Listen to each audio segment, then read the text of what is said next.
Hi, வணக்கம். எல்லாம் எப்படி இருக்கீங்க? ரைட். இன்னைக்கு நம்ம பார்க்க போகிற சாப்டர் என்ன அப்படின்னு சொல்லி பார்த்தோம்னா, மத்திய அரசு சூரிய இல்ல திட்டம் அப்படின்னு சொல்லி ஒன்று கொண்டு வந்திருக்காங்க.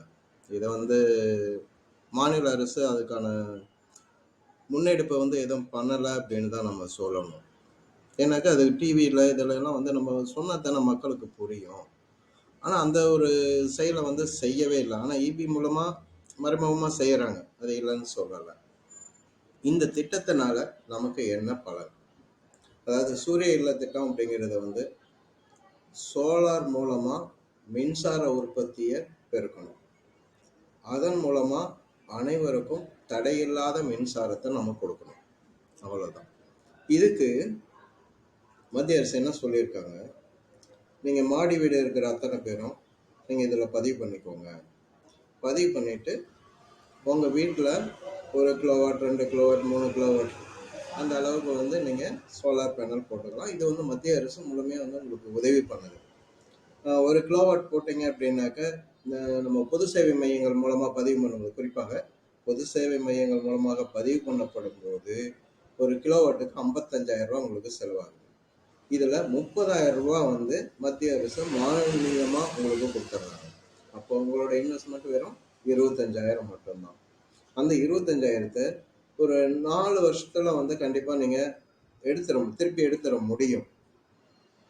எப்படி அப்படின்னாக்க, நீங்க இபி பில் கட்டுறீங்க இல்லையா, இப்போ இது இதன் மூலமா உங்களுக்கு 300 யூனிட் ஃப்ரீ மின்சாரம் கொடுத்துட்றாங்க.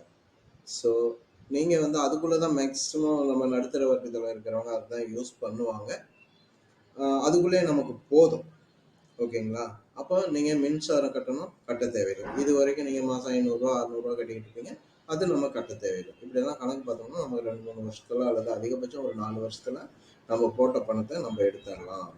அதுக்கப்புறம் இதுல இன்னொரு விஷயம் என்ன அப்படின்னா, நீங்க பயன்படுத்தினது போக மீதி இருக்கிற கரண்ட்டை இபிக்கு நீங்க கொடுக்கறது மூலமா அவங்க கிட்ட இருந்து நீங்க பணம் வாங்கிக்கலாம். ஏன்னா வெளியில பர்ச்சேஸ் பண்ற ரேட்டுக்கு உங்களுக்கு அவங்க அதுக்கான பணத்தையும் கொடுத்துருவாங்க.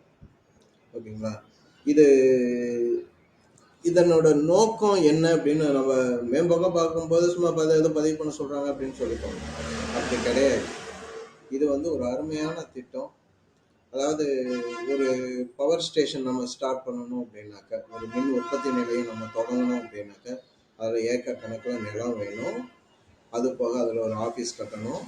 அந்த இன்ஃப்ராஸ்ட்ரக்சர்லாம் நம்ம மேம்படுத்தணும். அதுக்கு ஆஃபீஸர் போகணும், அவங்களுக்கு சம்பளம் கொடுக்கணும், பென்ஷன் கொடுக்கணும். இந்த மாதிரி செலவுகள்லாம் பார்த்தோன்னா நமக்கு கோடிக்கணக்கான ரூபாய் அரசுக்கு செலவாகும். ஆனால் இதே திட்டத்தை மக்கள் கையில் கொடுத்துட்டோம் அப்படின்னா, மக்கள் அதை மெயின்டைன் பண்ணிக்கிறாங்க. அவங்கவுங்க வீட்டில் ஒவ்வொரு சோலார் யூனிட் போட்டோம். அப்போ ஒரு இடத்துல போடக்கூடிய அந்த உற்பத்தி நிலையத்தை பரவலாக எல்லா வீடுகள்லையும் நம்ம போடும்போது அதை மெயின்டைன் பண்ணுறது மக்களே பண்ணிக்கிறாங்க. ஸோ அரசுக்கு கோடிக்கணக்கான ரூபாய் இதன் மூலம் லாபம். அது மட்டும் இல்லாமல் மின்சார உற்பத்தி பெருகும். இதன் மூலமாக என்ன ஆகும், குடிசை வீட்டில் இருக்கிற மற்றவங்களுக்கும் ஒரு தடையில்லாத மின்சாரம் நமக்கு கிடைக்கும். ஓகேங்களா?